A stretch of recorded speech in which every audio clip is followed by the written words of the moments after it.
सुनीति शतक में मंगलाचरण के रूप में अरहंत भगवंत की वंदना की गई।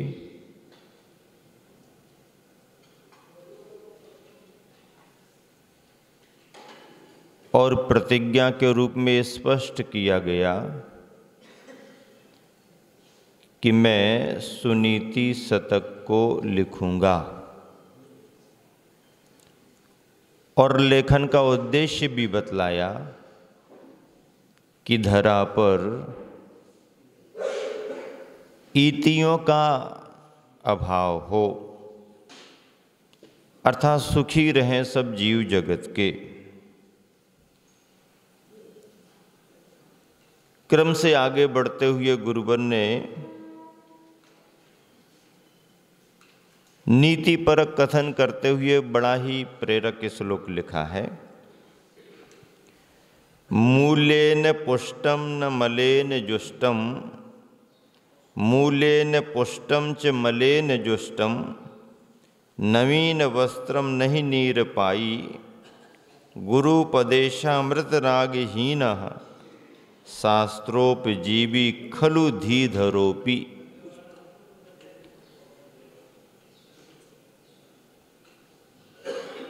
वस्त्र मूल्यवान है,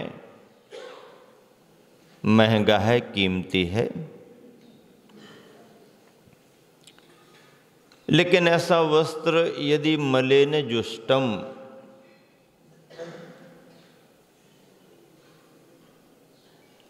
मैल से भरा हुआ हो,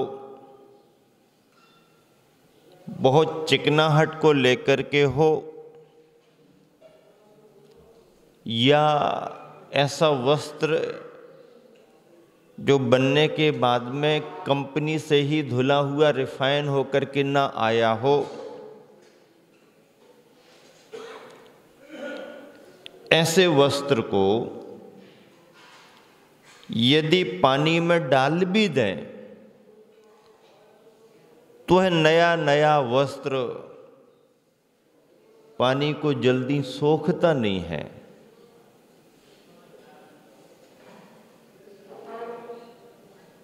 कारण क्या है?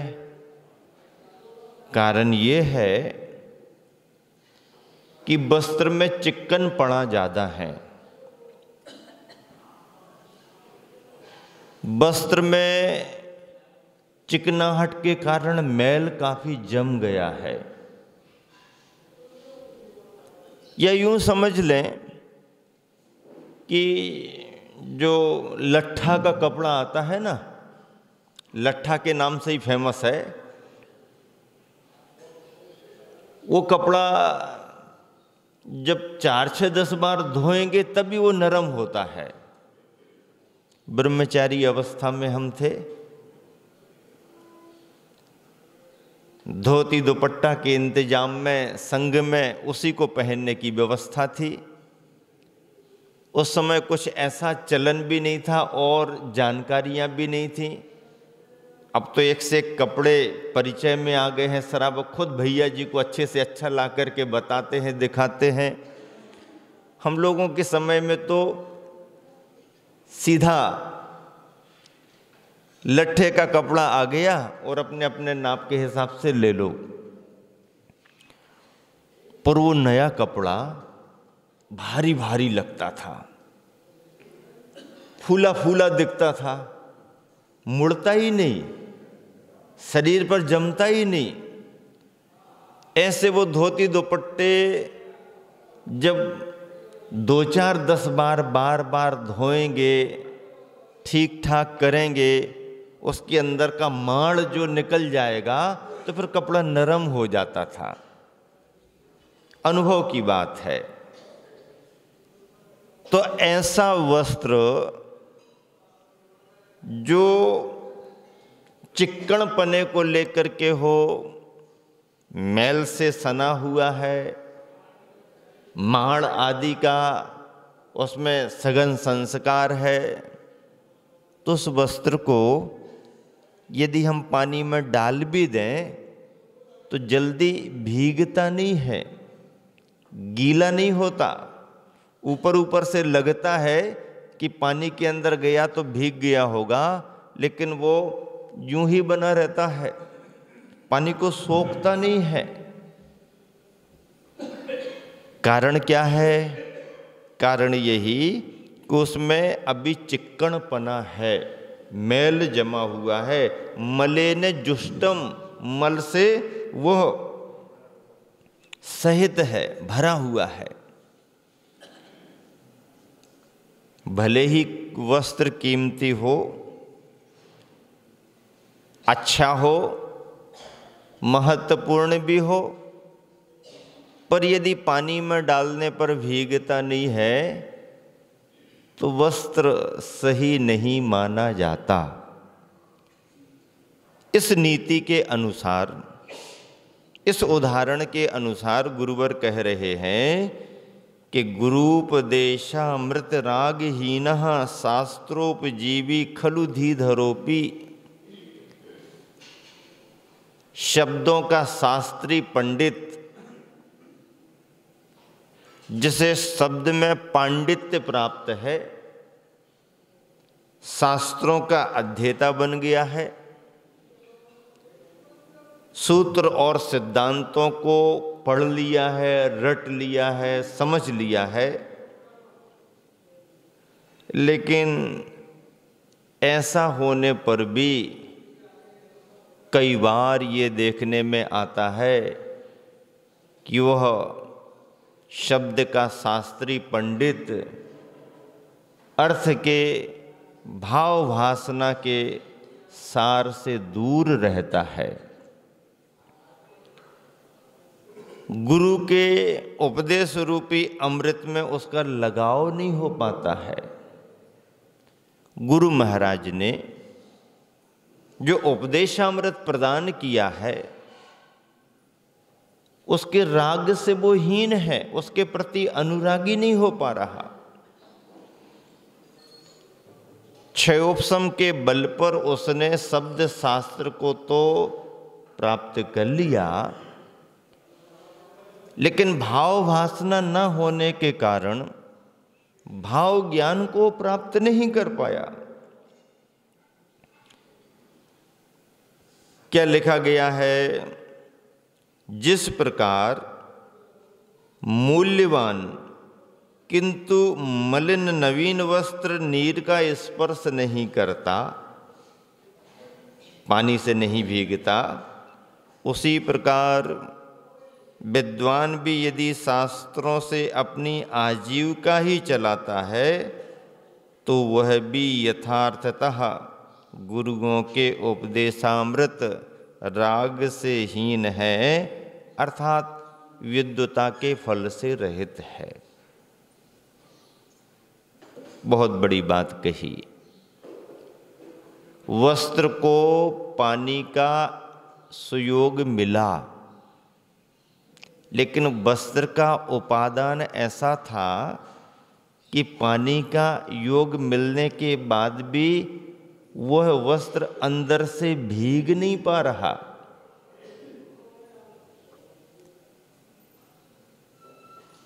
कारण ये है कि उस कपड़े में चिक्कनपना बहुत है, कपड़े में मल का संचय बहुत है। ऐसी स्थिति में पानी का योग मिलने पर भी कपड़ा भीग नहीं सकता, और फिर सानिध्य तो मिला लेकिन सार नहीं पकड़ पाया। एक विद्वान के बारे में भी कहा, पंडित के बारे में भी कहा कि पंडित को जिनवानी का योग तो मिल गया, शास्त्र मिल गए, शास्त्रों को पढ़ भी लिया, लेकिन शास्त्रों को पढ़ने के बाद उसका हृदय नहीं भीग पाया। शास्त्रों को पढ़ने पर भी उसकी अंतरात्मा नहीं भीग पाई। उसने अपने क्षयोपशम से शास्त्रों को तो समझ लिया, परिभाषाओं को तो समझ लिया, स्वयं समझ लिया, दूसरों को भी समझाना शुरू कर दिया, लेकिन उसकी शब्द यात्रा हो रही है, अंतर यात्रा की शुरुआत अभी नहीं हुई। और ऐसा शब्द शास्त्री धीधरा अपि खलु निश्चय से यथार्थ में गुरूपदेशामृत रागहीनः, जो गुरुओं ने बात कही है, कल्याण के लिए जो मार्ग जो उपाय गुरुओं ने बताए हैं, जो स्वयं अपने जीवन को अमृत से जोड़ने के लिए उपदेश का अमृत प्रदान किया है, उस अमृत का पान नहीं कर पाता।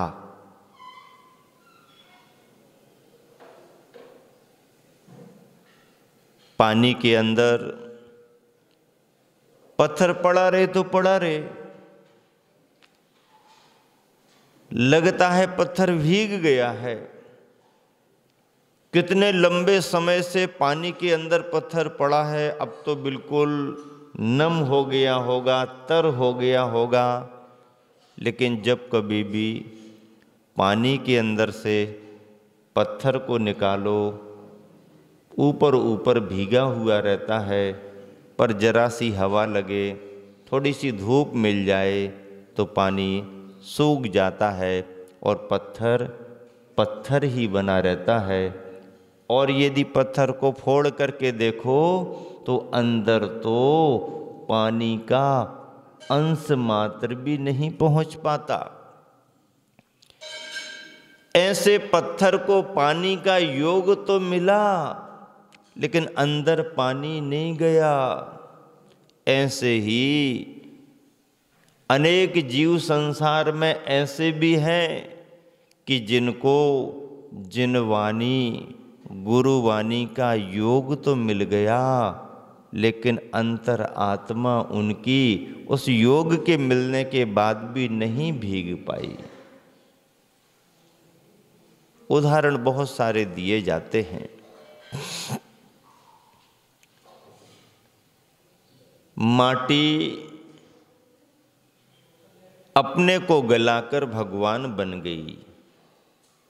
माटी अपने को गलाकर भगवान बन गई। दुनिया उसके चरणों में झुक गई। माटी अपने को गलाकर भगवान बन गई, दुनिया उसके चरणों में झुक गई। बनाने वाले की आंख अभी भी खोज रही है। जिसने माटी से प्रतिमा बनाई, जिसने माटी को भगवान का आकार दिया, ऐसा कुम्हार शिल्पी क्या खोज रहा है? माटी अपने को गलाकर भगवान बन गई, दुनिया उसके चरणों में झुक गई। बनाने वाले कुंभकार की आंख अभी भी खोज रही है कि उसमें यानी कुंभकार में कहां पर क्या कमी रह गई। बनाने वाला बना ही रहा है, लेकिन बनाने वाला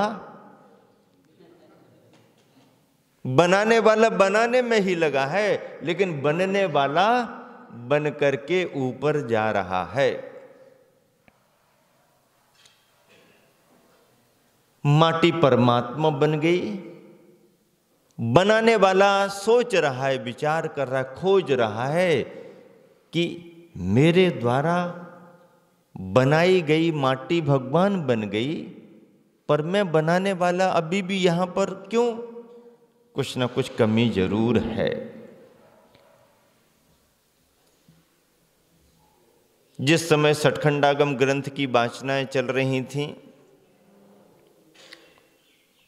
सूत्रों की वाचनाओं में आचार्य वीरसेन महाराज जी की टीका में ऐसे संदर्भ आए कि श्रोता को लेकर के बहुत प्रकार की व्याख्याएं की हैं। वक्ता कैसा होता है, सर्वज्ञ भगवान मुख्य वक्ता हैं आदि आदि का कथन है। वक्ता की प्रामाणिकता क्या है इसका भी कथन है। श्रोता कैसा होता है इसको लेकर के कई तरह के उदाहरण दिए गए हैं, कई तरह के उदाहरण दिए गए। उनमें ये सारे भाव आए हुए हैं कि सानिध्य और लाभ मिलने के बाद भी अंतर आत्मा को भिगोने वाले कम होते हैं, लेकिन क्षण भर का भी सानिध्य मिल जाए किसी भव्य आत्मा को और जिनवानी के आत्म कल्याणकारी दो शब्द भी मिल जाए और उपादान जाग जाए तो फिर स्वयं भगवान बनने में देर नहीं लगती। उपादान के जगाने की जरूरत है। गुरुवर आचार्य श्री क्या कह रहे हैं? शास्त्रोपजीवी, ऐसे शब्द शास्त्री विद्वान के लिए, पंडित के लिए शास्त्रोपजीवी कहा। शास्त्रोपजीवी का मतलब क्या?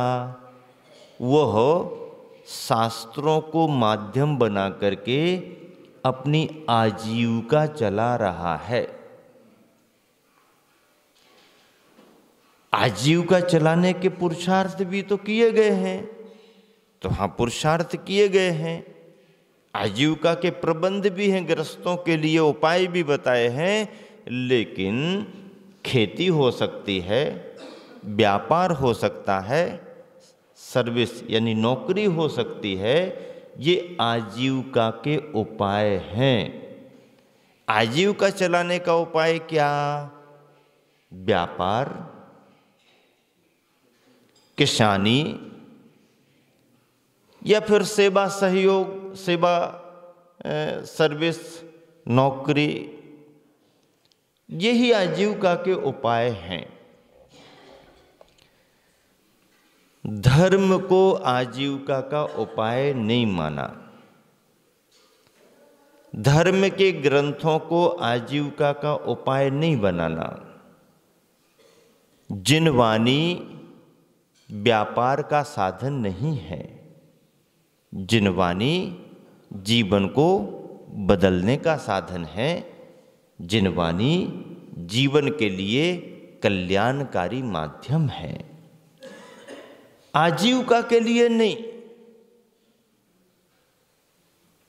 लेकिन कलिकाल पंचम काल में ऐसा देखने में आ रहा है, या इसमें भी काल का क्या बंधन, किसी भी समय किसी भी काल में अपने अपने अभिप्राय के कारण कोई भी इसे साधन बना सकता है। तो उसी भाव को लेकर के गुरुवर आचार्य श्री नीतिपरक बात कर रहे हैं कि शास्त्रों को आजीविका का साधन नहीं बनाना। जिनवानी व्यापार के लिए नहीं, आत्म कल्याण के लिए है और सभी के लिए है, हमारे तुम्हारे लिए नहीं, सभी के लिए है। ऐसी जिनवानी, कल्याणकारी वाणी यदि प्राप्त हुई है तो है परमार्थ के लिए है। लेकिन यदि ऐसी परम कल्याणकारी जिनवानी को पाकर भी, ऐसे आगम ग्रंथों को, शास्त्रों को पाकर भी, जो शास्त्रों को, धर्म की चर्चाओं को ही यदि अपनी आजीविका का साधन बनाता है तो उसे शास्त्रोपजीवी कहा। उदाहरण ये सिद्ध होता है कि ऐसा वह पंडित, ऐसा वह शास्त्री जिनवानी के अंदर तो है, लेकिन जिनवानी का जरा भी स्पर्श उसकी आत्मा को नहीं हो पा रहा। मलिन वस्त्र पानी के अंदर तो चला गया, लेकिन पानी को ग्रहण अभी नहीं कर पा रहा। वस्त्र के अंदर की मलिनता जैसे दूर होगी, पानी अपने आप वस्त्र के अंदर आ जाएगा। तो ऐसे विद्वान के अंदर यदि लोभ का भाव है, सांसारिक उपलब्धियों का विशेष भाव है, तो अपनी विद्वता को, अपने क्षेयोपम, अपने ज्ञान को संसार का साधन बनाएगा, आर्थिक साधन बनाएगा। लेकिन बंधुओं, जिन वाणी आर्थिक साधन नहीं है, परमार्थ का साधन है, आत्मा को साधने के लिए साधन है। पद्यानुवाद भी गुरुवर ने बहुत अच्छा लिखा। नया वस्त्र हो मूल्यवान हो, मल से यदि वह समल रहा, प्रथम वार तो छू नहीं सकता, जल को जल हो विमल आहा। उपदेशामृत संतों से सुन, करता आनाकानी है। आनाकानी अर्थ समझ में आया? आनाकानी। उपदेशामृत संतों से सुन, करता आनाकानी है। शास्त्रों का व्यवसाय चल रहा, जिसका बुध जो मानी है। विद्वता तो प्राप्त की, पर ज्ञान का सार प्राप्त नहीं किया, और शास्त्रों को व्यवसाय का साधन बना लिया। कल्याण उसका होगा नहीं, सुनने वालों का भले ही कल्याण हो जाए, सुनने वाले कल्याण कर लेंगे, पर सुनाने वाले का अभिप्राय यदि ठीक नहीं है, लोभ की भावना उसकी यदि प्रबल है, लोभ विजयी नहीं हो पा रहा, संतोष का भाव उसके अंदर नहीं आ पा रहा, जिन वाणी को कल्याण के लिए वह माध्यम नहीं बना रहा, तो उसके उपदेश से असंख्यों जीव सुन सुन करके संसार का सागर पार कर सकते हैं, लेकिन सुनाने वाला वहीं के वहीं पर बना रहेगा। विहार करते करते नदी नाले भी आते हैं रास्तों में, उन पर पुल बन जाते हैं। क्या बन जाते हैं? ब्रिज, पुल बन जाते हैं। उस पुल का काम क्या है? आने जाने वालों को पार कराना, आने जाने वालों को पार कराना। पुल सभी को पार कराता है, लेकिन पार कराने वाला पुल वहीं के वहीं बना रहता है।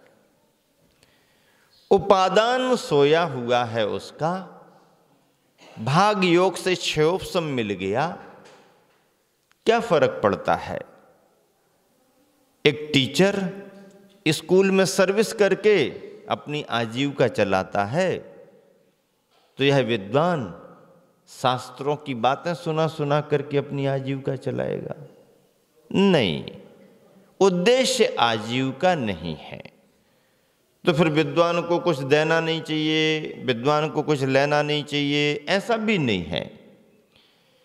विद्वान को आपने आमंत्रित किया है, वह घर गृहस्थी वाला है, दुकान धंधे वाला है, नौकरी पेशा वाला होगा, आपके आमंत्रण से वह सब छोड़ करके आपकी सेवा के लिए, आपको धर्म लाभ देने के लिए आया है, तो फिर तुम्हारा क्या कर्तव्य बनता है? वो सर्वथा त्यागी तो नहीं है, उसके साथ उसका घर परिवार है, उसकी आवश्यकताएं भी हैं। तो जब वह इतना बड़ा धर्म लाभ हमारे लिए करा रहा है, तो उसको सौहार्दवश, सौजन्यवश, साधर्मी बंधु मान करके इतना सहयोग करना वात्सल्य का अंग है, सम्यक दर्शन का। और ऐसे वात्सल्य के अंग में जो आपने सहयोग दे दिया, तो उसमें उसके लेने में उसे भी दोष नहीं लगा और तुम्हारा भी अपना कुछ स्नेह वात्सल्य का धर्म पल गया। वृत्तियों को भी यदि कोई सहयोग कर देता है और वृत्ति भी यदि अपनी आवश्यकता के रूप में ले लेते हैं तो भी कोई दोष नहीं है, पर शर्तों और अनुबंध के तहत ना करें, शर्तें रख करके ना करें, निश्चित करते हुए ना करें। तुम्हारे श्रम को देख करके, तुम्हारी सेवा को देख करके, तुम्हारी प्रभावना को देख करके समाज उत्साह से सहयोग के रूप में जो आपको सहयोग दे, यदि आवश्यकता है तो आप ले सकते हो, सशर्त अनुबंध के तहत नहीं। तभी जिनवानी का सच्चा लाभ देना माना जाएगा। लेकिन ऐसे लोगों के लिए गुरुवर ने लिखा, उपदेशामृत संतों से सुन करता आना कानी है, शास्त्रों का व्यवसाय चल रहा, जिसका बुध जो मानी है। आज के समय की स्थिति का चित्रण गुरुवर ने अपनी नीति में किया है, आज देखने में आ रहा है। बड़े बड़े वक्तृत्व को लेकर के, बड़े बड़े प्रभावना के संदर्भों को लेकर के, यदि परमार्थ का भाव उनका यथार्थ में अंतरंग से नहीं जुड़ा है तो इसे ही उन्होंने एक मिशन बना लिया है और एक अच्छा खासा आजीविका का साधन माध्यम उन्होंने बनाया।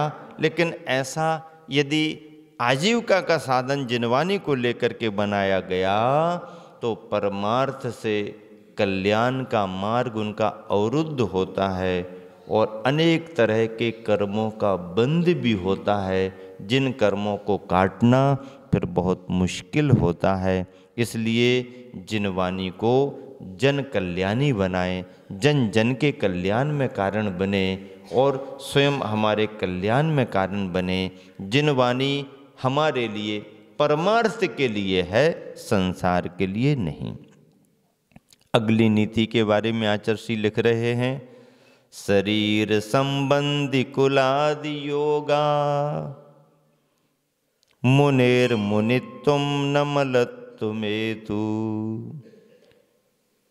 वर्णेन कृष्णास्तु भवन्तु गावः, कदापि कृष्णम न तु तत्पयोस्तु। शरीर संबंधी कुलादि योगात मुनेर मुनित्वम न मलत्वमेतु। मुनि के जीवन को ध्यान में रख करके नीति लिखी है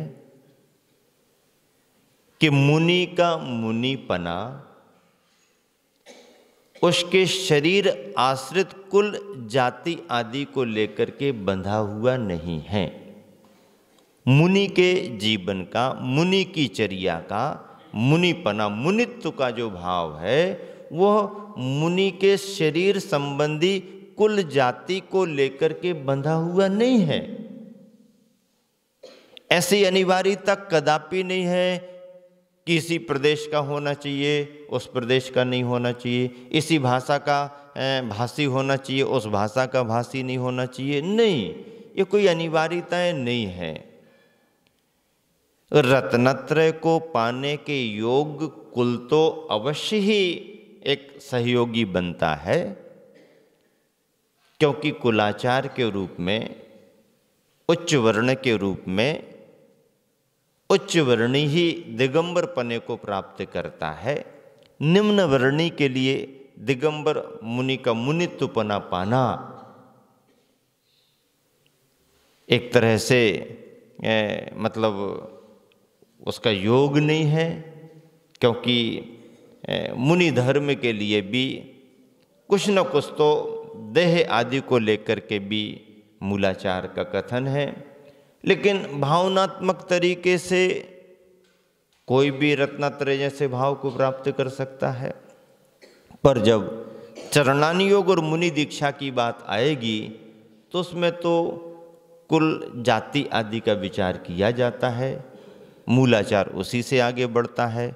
लेकिन उसमें जन्म को लेकर के, उच्च वर्ण को लेकर के बात भले ही ठीक हो, पर शरीर में ऐसी अनिवार्यता नहीं है कि शरीर बहुत सुंदर हो तभी रत्नत्रय प्राप्त किया जा सकता है, शरीर की इतनी ही ऊंचाई हो तभी रत्नत्रय प्राप्त किया जा सकता है। नहीं, हाँ, उम्र के बारे में तो बताया गया कि 8 वर्ष अंतर्मुहूर्त हुए तो मुनि बन सकता, रत्नत्रय प्राप्त कर सकता है, ये सब ठीक है, लेकिन बाकी शर्तें अनिवार्य नहीं हैं। विभिन्न प्रदेशों में से इसी प्रदेश का उस प्रदेश का नहीं हो, ऐसा भी नहीं है।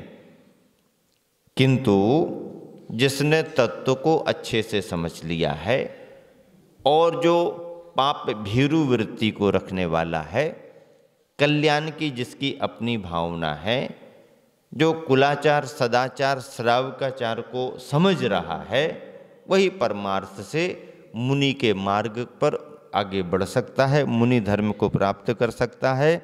शरीर संबंधी कुलादि योगत मुनेर मुनित्वम न मलत्व मेतु। तो शरीर की अवस्थाओं से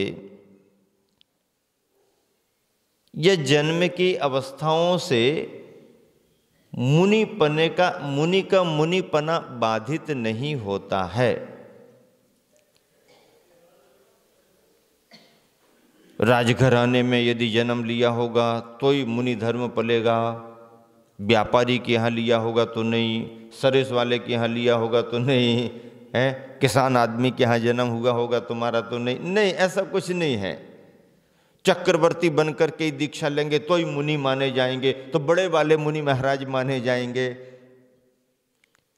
बड़े वाले मुनि महाराज आप अपने उनके पद को लेकर के, वैभव को लेकर के मान लो तो मान लो, लेकिन 28 मूल गुणों में कम ज्यादा थोड़ी होते हैं। रोज कमाने खाने वाला भी यदि वैराग्य भावों को प्राप्त होकर के मुनि बना है तो वो छोटा वाला महाराज माना जाएगा, है। चक्रवर्ती यदि दीक्षा लेगा तो बड़ा वाला महाराज माना जाएगा। ऐसा अंतर है क्या? नहीं, ऐसा कोई अंतर नहीं है। चाहे तीर्थंकर हो, चाहे चक्रवर्ती हो, चाहे व्यापारी हो, चाहे उद्योगपति हो, चाहे सर्विस वाला हो, चाहे खेती किसानी करने वाला हो, और चाहे इन सब की जवाबदारियां ना लेते हुए बाल वय में ही दीक्षित होने वाला हो, चाहे बड़ी बड़ी डिग्री लेकर के दीक्षा ली हो, चाहे बिना डिग्री के दीक्षा ली हो, कुछ भी बंधन नहीं। मुनि धर्म के लिए रत्नत्रय की भाव भासना जरूरी है। तो बाहर की अवस्थाओं में भले ही अंतर हो, लेकिन अंदर के अनुभव में रत्नत्रय में कोई अंतर नहीं होता। उदाहरण भी बहुत बहुत ही प्रेरक दिया है। वर्णेन कृष्णास्तु भवन्तु गावः कदापि कृष्णम न तु तत्पयोस्तु। बाहर से गायें विभिन्न रंगों की भले ही दिख जाएं, क्या बाहर से गायें विभिन्न रंगों की दिख जाएं? गायों के कलर भी अलग अलग हो जाते हैं, काली भी होती है, वाइट सफ़ेद भी होती है, कुछ विभिन्न प्रकार के उसमें प्रिंट जैसे भी रहते हैं, तो उसको चितकबरा भी कहते हैं, ऐसी भी होती है। कुछ गेरुआ कलर की भी गायें हो जाती हैं। तो बाहर से भले ही गायों के कलर में अंतर हो, वर्ण में अंतर हो, लेकिन गायों से प्राप्त होने वाला दूध तो हमेशा सफ़ेद ही होता है। ऐसा कभी देखने में आया किसी को क्या? काली गैया का दूध काला काला, गेरुए कलर की गैया का दूध गेरुए कलर का? नहीं नहीं, ऐसा तो देखने में नहीं आया। गायें बाहर से भले ही वर्ण में रंग बिरंगी क्यों ना हो, दूध तो अंदर से एक ही रंग का आता है। ऐसे ही शरीर को लेकर के भले ही सबके जन्म लेने के स्थान, अवस्थाएं आदि आदि अलग अलग क्यों ना हो, लेकिन रत्नत्रय की भावना से आगे बढ़ने वाले सभी मुनि महाराजों के अंदर का अनुभव तो एक जैसा ही होता है। शरीर में अंतर हो सकते हैं पर अंदर की आत्मा में कोई अंतर नहीं होता। शरीर संबंधी कुल गोत्रादि के योग से मुनि का मुनिपना मलिनता को प्राप्त नहीं होता। जैसे गायें वर्ण से काली भले ही हों पर उनका दूध काला नहीं होता। बहुत बड़ी नीति सामने आई। जो जन्म को लेकर के बड़ी बड़ी बातें करते हैं,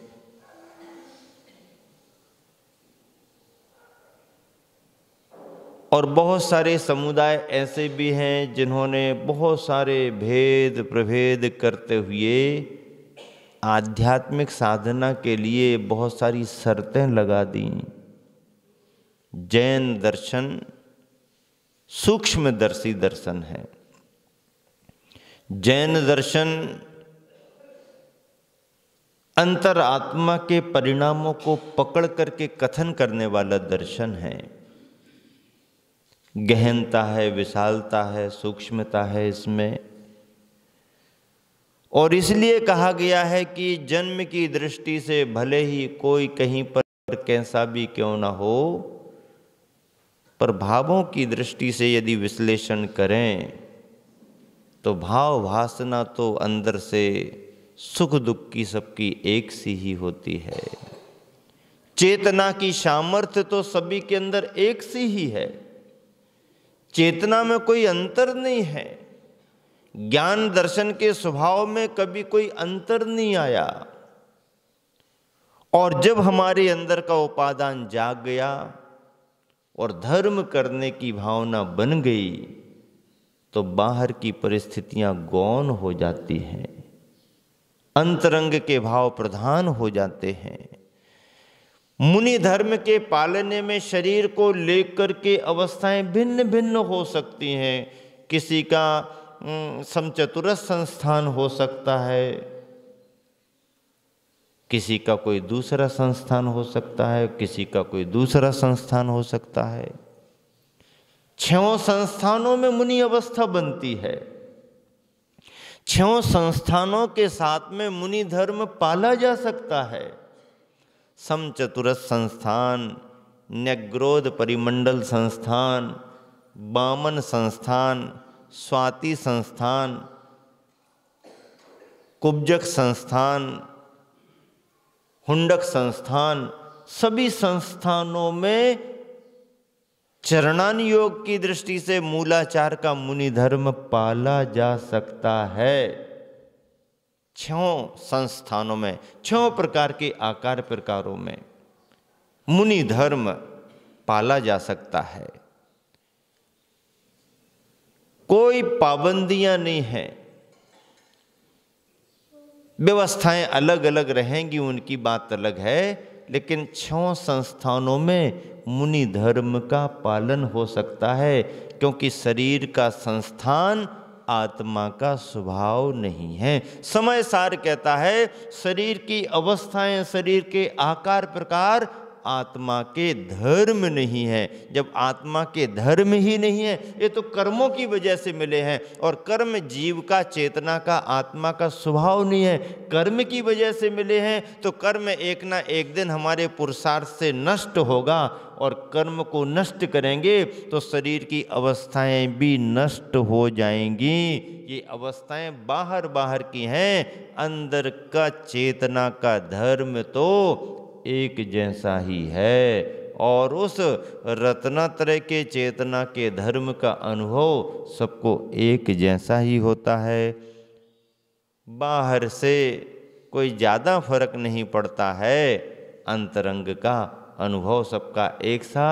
बाहर से गायें विभिन्न कलर की क्यों ना हो, रंग बिरंगी क्यों ना हो, अंदर से तो सबका दूध एक जैसा ही रहता है।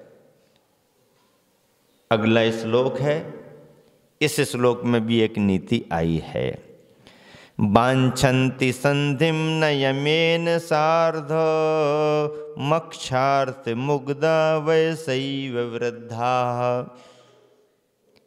विद्धि ध्रुवं तैश्चरणेन पुष्टे शैथिल्यभावाश्चरणे विशन्ति।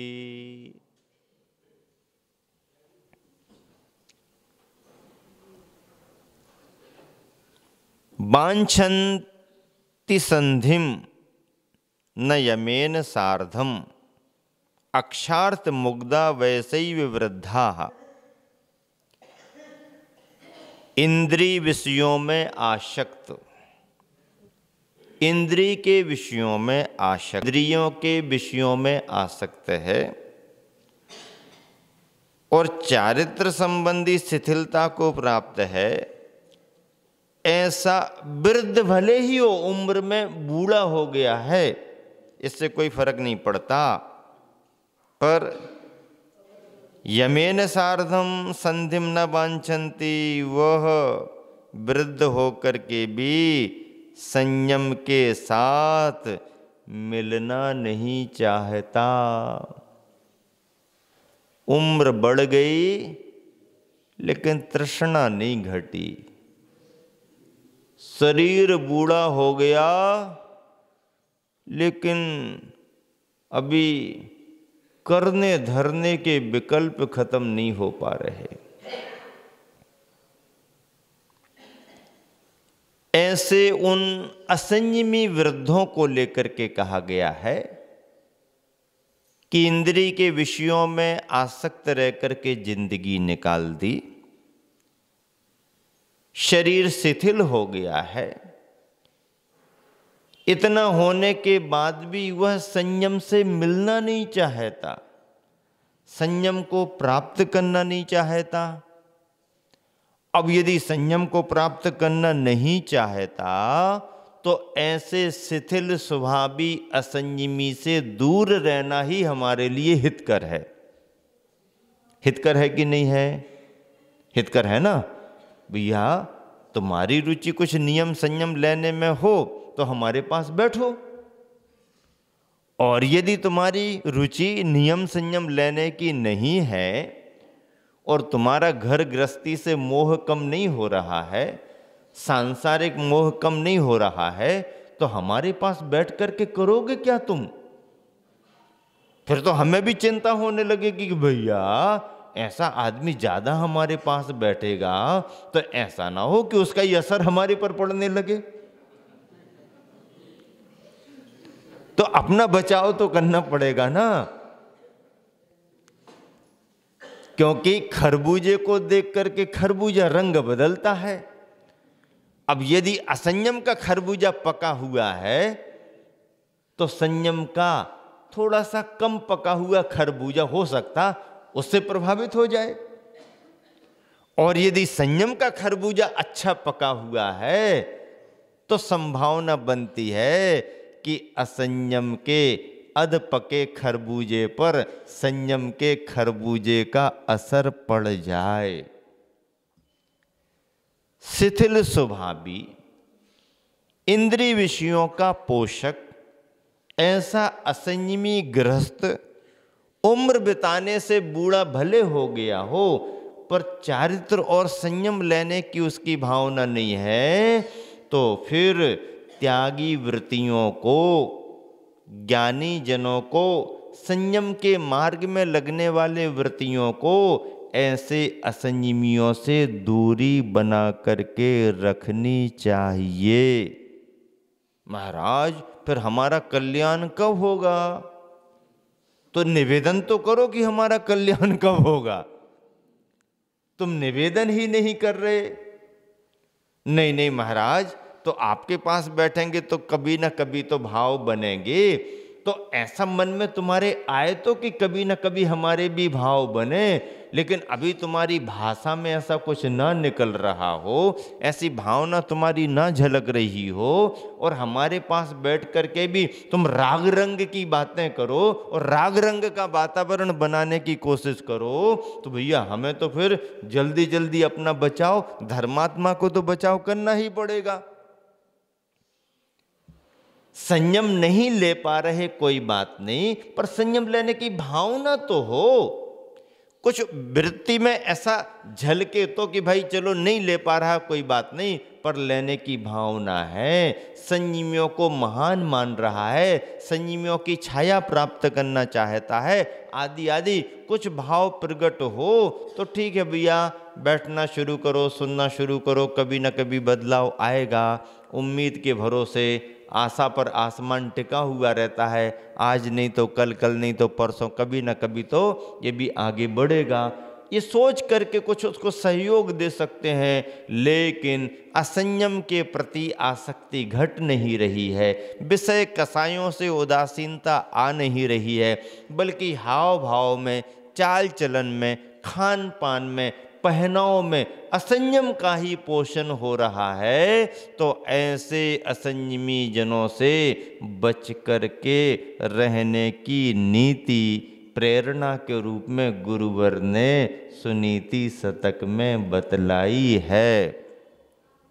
उदाहरण क्या दिया है? उदाहरण ये दिया है कि एक युवा है जो अपनी चाल से चलता है, और एक बूढ़ा आदमी है जो अपनी चाल से चलता है। अब दोनों की चाल में तालमेल कैसे हो? अब बूढ़ा आदमी यदि जवान से कहे कि भैया हम तुम्हारे साथ ही चलेंगे, तो उस युवा जवान को सोचना पड़ेगा, इस बूढ़े आदमी की चाल से यदि हम चलेंगे तो हमारा हाल क्या होगा, कितने समय में पहुंच पाएंगे? क्योंकि बूढ़ा अपनी चाल से चलता है और जवान अपनी चाल से चलता है। बूढ़ा जवान के साथ नहीं चल सकता और जवान बूढ़े के साथ नहीं चल सकता। चलना भी शुरू कर देंगे तो कहीं ना कहीं एक दूसरे को कठिनाई महसूस होगी ही होगी, क्योंकि दोनों की चाल में अंतर है, और उसकी चाल का अंतर उनकी उम्र के अंतर होने के कारण है। इंद्रिय विषयों में आसक्त रहने वाले जो मनुष्य संयम से संधि नहीं करते हैं, यदि संयम से मेल मिलाप नहीं करते हैं, वे अवस्था से वृद्ध भले ही हों, ज्ञान और संयम से नहीं। चारित्र में शिथिलता रखने वालों की संगति में दृढ़ चारित्री भी शिथिल हो जाते हैं, जैसे वृद्ध की संगति से युवा चरण भी शिथिल हो जाते हैं। एक बार ऐसा हुआ, ग्रीष्म काल चल रहा था उत्तर प्रदेश के ललितपुर नगर में। आहारचर्या करने के लिए क्षेत्रपाल जी से शहर में दूर दूर तक संघ जाता था। आचार्य श्री भी दूर दूर तक आहारचर्या करने जाते थे। गर्मी का समय, लौटते लौटते रोड गर्म हो जाता था। एक बार ऐसा हुआ, गुरुवर आचार्य श्री का आहार ललितपुर में एक अच्छे प्राध्यापक विद्वान हुए हैं, पंडित दरबारी लाल जी, बहुत मुनि भक्त गुरु भक्त थे। पूरे जीवन पर्यंत गुरुओं की उन्होंने भक्ति की, सेवा की। आचार्य श्री के संग में खूब एक एक दो दो माह रह करके परिवार के साथ आहार दान दिया। अभी स्वयं उनकी परंपरा को उनके बेटे और बेटी दामाद निभा रहे हैं। तो एक बार ऐसा हुआ कि आचार्य श्री का आहार उनके घर पर हुआ, आहार संपन्न हो गया। अब पंडित जी आचार्य श्री की भी उम्र से ज़्यादा उम्र वाले थे, वृद्ध थे, लेकिन आचार्य श्री का भी स्नेह भाव उन पर बहुत था। आहारचर्या संपन्न हुई। आहार के बाद में वो कमंडल लेकर के पीछे पीछे आचार्य श्री के चल रहे थे। अब एक तो उम्र का तकाजा पंडित जी को, फिर दूसरा मौसम गर्म और रोड भी गर्म। अब आचार्य श्री तो आचार्य श्री चर्या करके जो बाहर निकले तो अपनी स्पीड से आगे बढ़ गए। अब आचार्य श्री अपनी स्पीड से बढ़ रहे और पंडित जी धीरे धीरे धीरे धीरे चल रहे।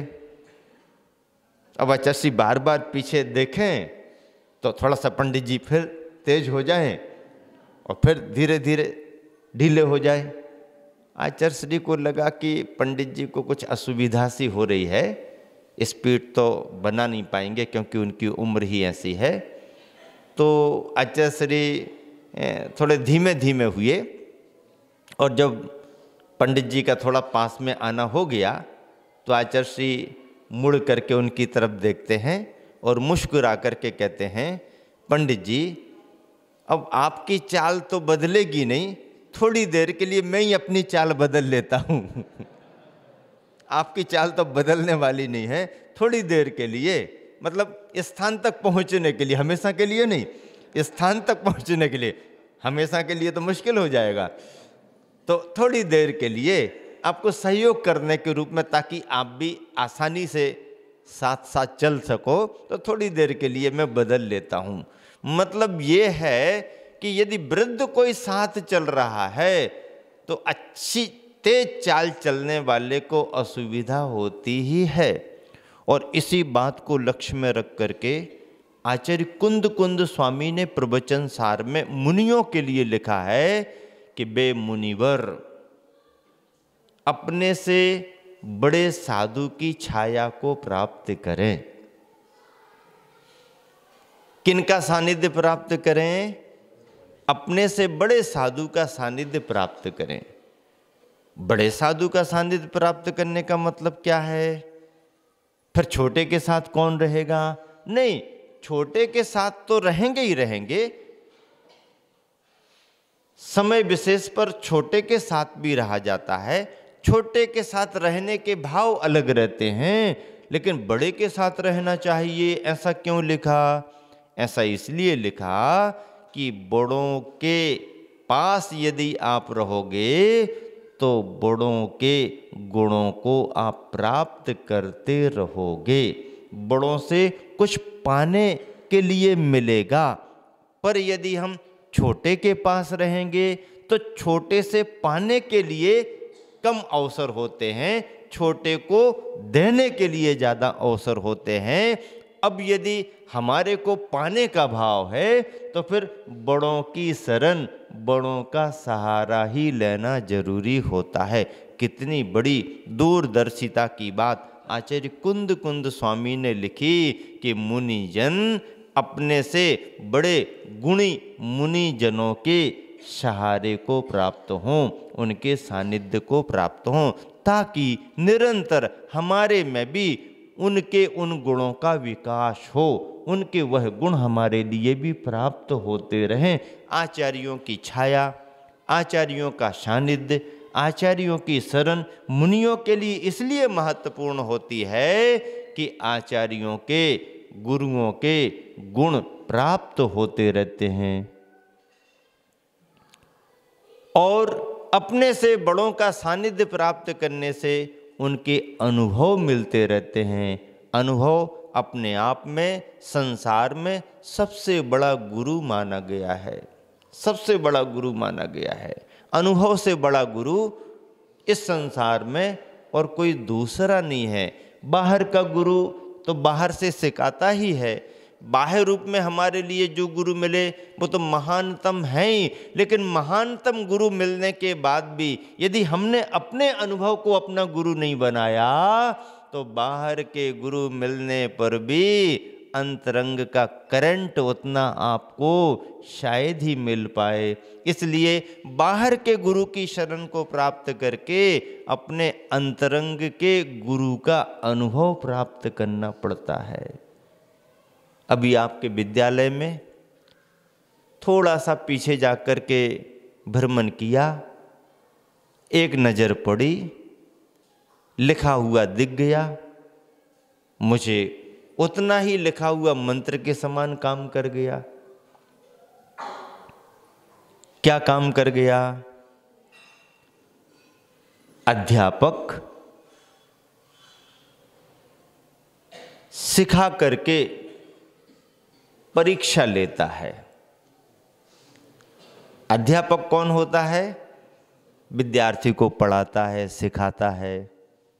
तो अध्यापक सिखाकर यानी पढ़ाकर परीक्षा लेता है और समय परीक्षा लेकर के सिखाता है।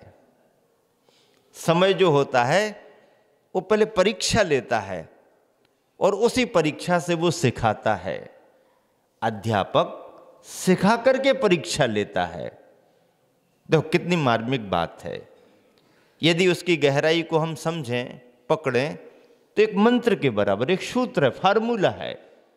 अध्यापक सिखा करके फिर परीक्षा लेता है, लेकिन समय काल जो होता है, समय किसी से बंधा हुआ नहीं होता है। तो ऐसा समय परीक्षा लेकर के ही शिक्षा देता है, सिखाता है। समय यदि हमारी परीक्षा नहीं ले तो हम सीख ही नहीं सकते हैं। समय ने जिसकी परीक्षा ली है, उसी ने कुछ ना कुछ सीखा है। समय परीक्षा लेकर के सिखाता है और अध्यापक सिखा करके परीक्षा लेता है। बहुत बढ़िया। इसीलिए आचार्य कुंद स्वामी ने लिखा कि बे मुनिगण अपने से बड़ों का आश्रय लें। अपने से बड़े मुनिजनों का आश्रय लेने का मतलब है उनके अनुभव हमारे लिए मिलेंगे, उनके गुण हमारे लिए मिलेंगे, उनकी छाया में रह कर के हम कुछ सीखेंगे, समझेंगे। इसलिए बड़ों का आलंबन लिया गया। छोटे के आलंबन में देना ही देना होगा। उदाहरण गुरुवर ने नीति में क्या दिया? एक की चाल वृद्धत्व को लेकर के है, एक की चाल जवानी को लेकर के है। तालमेल बनाएं कैसे? बूढ़े आदमी को कहें कि जल्दी जल्दी चलो तो परेशान हो जाएगा, और जवान से कहें कि धीमे धीमे चलो तो परेशान हो जाएगा। दोनों की चाल में तालमेल बनने वाला नहीं है। इसीलिए चाल में जब तालमेल बनने वाला नहीं है तो जिसकी चाल से तालमेल बने उसके साथ रहो।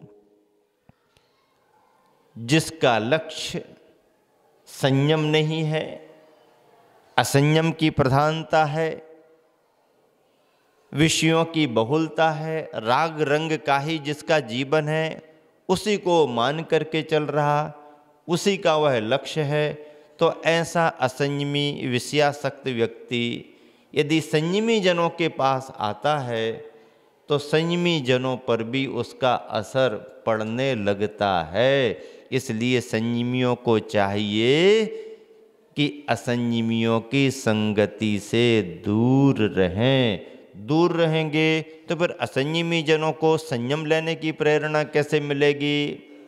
तो दूरी बना करके अपना काम कर लो, उनका भी काम हो जाए और अपना भी काम हो जाए। हमारे पास आकर के यदि उन्हें संयम की प्रेरणा मिल रही, बहुत अच्छी बात है। संयम का, धर्म का भाव लेकर के आ रहे हैं, बहुत अच्छी बात है।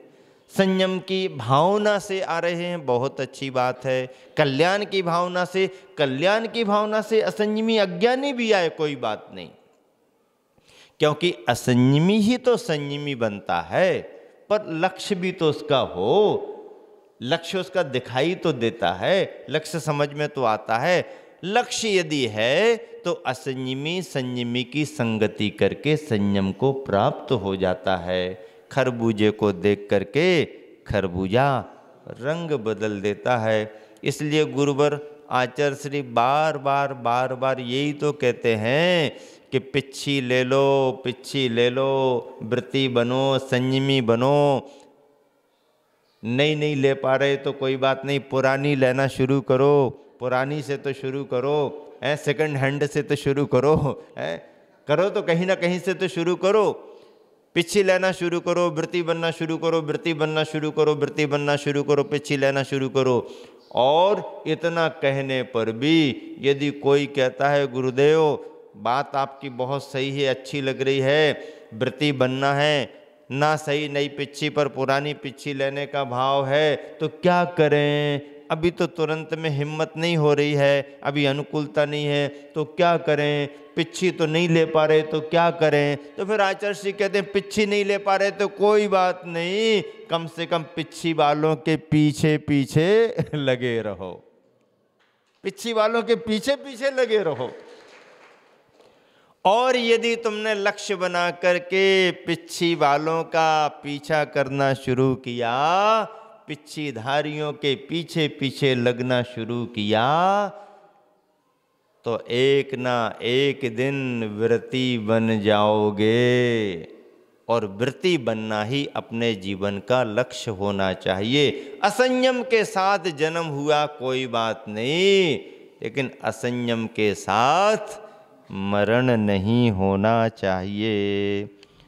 दोनों इस श्लोकों का पद्यानुवाद पढ़ते हैं और विराम देते हैं। शिव सुख कारक भव दुख हारक, मुनि का मुनिपन विमल घना, देहाश्रित कुल जात पात से, सुनो कभी ना समल बना। यही समझ में सबको आता, कृष्ण वर्ण की गायें हों, किंतु दूध क्या काला होता, दूध धवल ही पाए ओ। यद्यपि वैसे वृद्ध हुए हैं, संयम से अति ऊब रहे, विषय रसिक हैं विरति विमुख हैं, विषयों में अति डूब रहे। उनकी संगति से सुचिचारित मुनियों का वह समल बने, वृद्ध साथ हो युवा चले, यदि युवा चरण भी विकल बने। इस तरह 3 नीतियों के माध्यम से आज आपको प्रवचन का लाभ मिला। समय को देख करके विराम देता हूँ। महावीर भगवान की जय।